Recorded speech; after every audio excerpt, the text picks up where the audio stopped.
This video is sponsored by Incogni. I want to show you a really important intersection in modern Japanese politics. Here it is, outside Yamato Saidaiji Station in Nara. Why is it so important? Well, take a look. Can't tell? Well, that's because of the bus, but also it's kind of the point. Because this is where 2 years ago, Shinzo Abe, Japan's longest ever serving prime minister, was shot and killed with a homemade shotgun. Literally 2 pipes duct taped to a piece of wood in Japan's first political assassination since the 1960s. Yet you wouldn't know it because the assassin got away with it. And I don't mean he wasn't caught. He was standing right there. He was apprehended pretty much instantly. I mean that Japan basically agreed with his reason for killing Abe, which is why there's nothing here to commemorate his death. So what was the killer's argument? Well, I'd like to show you a building not far from here that explains a lot. Take a good look. It's just some kind of office building, right? Well, like the nondescript intersection, in this story, not all is as it seems because it's actually a church. But you'd be forgiven for thinking otherwise because, well, it doesn't look like one, but also because it isn't a church. Yeah, it's a bit complicated, but it cuts straight to the heart of that mysteriously empty intersection, and this book explains everything. This is the Divine Principle, a retelling of the Christian Bible and the core scripture of the Family Federation for World Peace and Unity. Strange name, but who could argue with family, peace, and unity, right? Well, let's take a look inside and see if that's really what it's all about. Here, Genesis is actually about Eve cheating on Adam with Satan, and Jesus is essentially an incel loser who didn't get married like God wanted. It also declares the divinity of its author, Sun Myung Moon, the man born to do what Jesus couldn't, score some chicks and save the world. Yes, it's time for the South Park Scientology disclaimer. But Moon's Christianity fanfic isn't just obsessed with sex. It also has a lot to say about Japan and money. You see, Moon was Korean and grew up under the brutal yoke of Japanese imperial occupation, something that he claimed was the modern manifestation of Eve's original sin of betrayal against Adam. Therefore, reparations to Korea, via his church conveniently, were necessary spiritual rebalancing. And now we've gotten to the really essential bit. Because Moon's church isn't some 2-bit podunk backyard Bible study.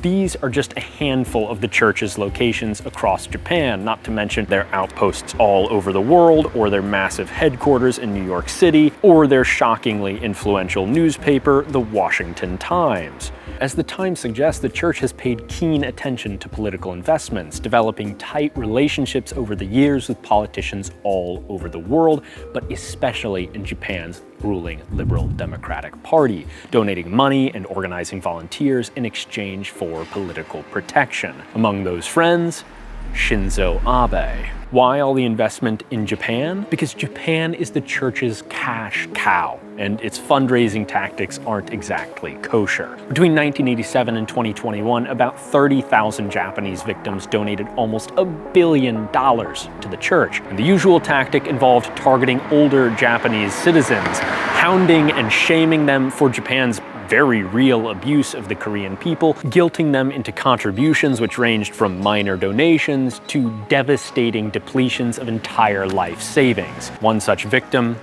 the assassin's mother. Are the threads beginning to make sense now? The empty intersection, the lavish churches, the bizarre scripture, the political connections, it's all connected.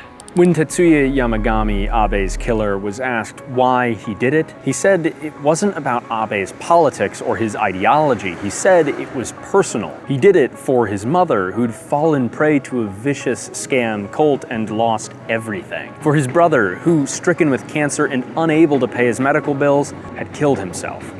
And he chose Abe because Abe befriended those vultures. And now, an empty intersection.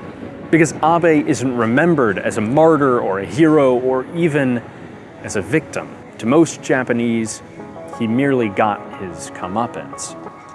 Now, if you're a politician, you usually want to be remembered differently.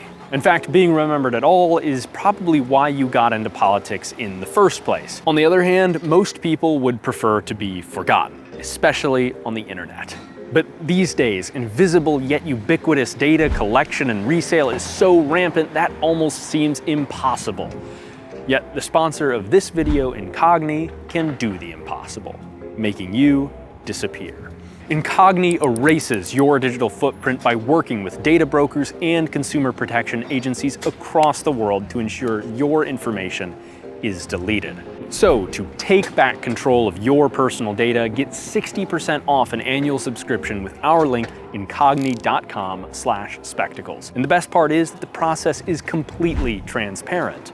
Once you've signed up, you'll have access to a personal dashboard that tracks the status of data removal requests. You don't even need to lift a finger. Incogni will do all the heavy lifting for you. So, give Incogni a try and stop data brokers in their tracks. Check out our link, incogni.com/spectacles, for full 60% off your first year. Link in the description. Now, back to this intersection. If you're looking for an endorsement or glorification of political violence of this kind, you've come to the wrong place.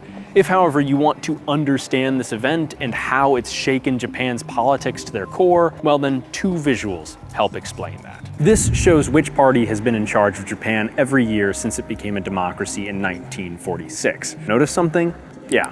That's the Liberal Democratic Party, or LDP, Abe's party. If you were going to make a prediction about the future of Japanese politics from this, well, it's obvious what it would be. This, on the other hand, shows approval for the LDP 1 month before and after Abe's death.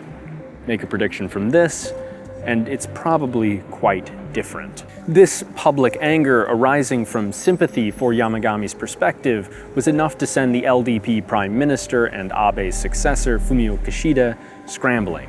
It was clear that ties to the church were politically ruinous. Kishida's first move was to survey all LDP members of parliament for ties to the church. To his horror, over half of them had ties like Abe's, including several members of Kishida's cabinet. Immediately, Kishida booted the church-affiliated members from his cabinet and promised to break ties with the church. But even that wasn't enough to rescue the LDP's reputation. The publication of the survey merely cemented in the public's mind the connection between the LDP and this scam religion. Despite going further by targeting the church with a ban on malicious donation collection tactics, that devastating public opinion chart got even worse, diving to a rock-bottom 17% by 2023. With no other cards left to play, Kishida's government recently opted for the nuclear option, filing a legal suit requesting a court formally dissolve the church as a religious organization. It's unclear if it will really materialize, but maybe just the gesture will be enough. Despite their catastrophically low approval, the LDP still beats opposition parties in the polls, in part because they've been in power so long, nobody really believes anybody else can do the job. Yamagami was indicted in January of 2023. In a purely legal sense, he didn't get away with his shocking crime, nor should he have. But in public opinion, he's been vindicated beyond his wildest imagination. The LDP has ruled Japan for the last 70 years almost interrupted, and its scummy ties to the scammy Unification Church are just one sign of the kind of political, moral, and indeed spiritual rot that can take hold when one country runs a nation's politics. Scams and cults are a fact of society, yet they sure do thrive on corruption and complacency. Yamagami's action may have drawn attention to this issue for many Japanese, but he's done nothing to fix the problem. That will take real political competition in Japan. Without it, we can expect nothing more than abuse of power, tragedy, and ultimately, violent vengeance. Check out our link, incogni.com/spectacles, for full 60% off your first year.